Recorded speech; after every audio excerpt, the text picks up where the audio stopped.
সংগ্রামের উপস্থিতি।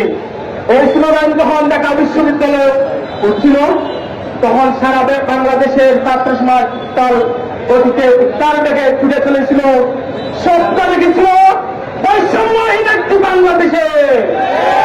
সংগ্রামের উপস্থিতি, যে স্বপ্ন নিয়ে এদেশের ছাত্র জনতা সংগ্রাম করেছিল, কিন্তু স্বাধীনতা অর্জন করেছিল, সেই স্বাধীনতার স্বপ্ন আর বাস্তবায়ন হচ্ছে না।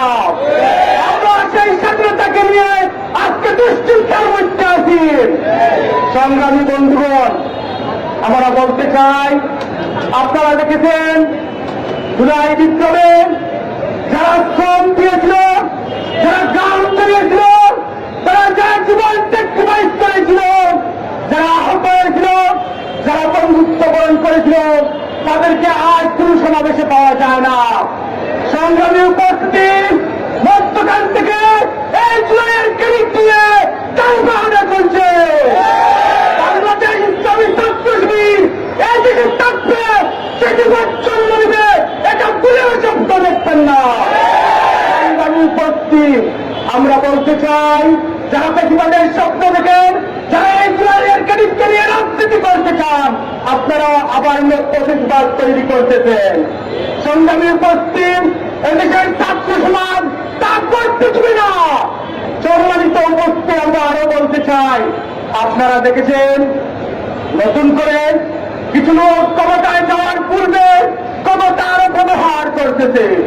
এদেশের ছাত্র সমাজকে এক পয়সারও মূল্যায়ন করছে না। নির্যাতনের রাজনীতি, ট্যাগিংয়ের রাজনীতি, চেক বাণিজ্যের রাজনীতি করতে যাচ্ছে।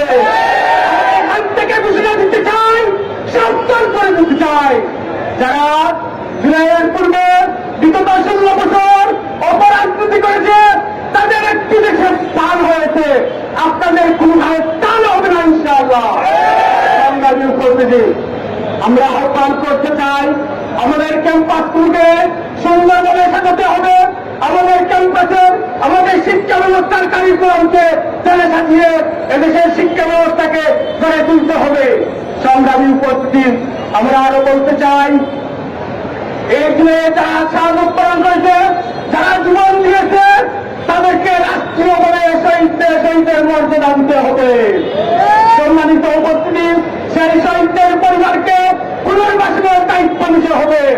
যারা আহত হয়েছে, পরিবুদ্ধ হয়েছে, তাদের সুচিকিৎসার ব্যবস্থা করতে হবে।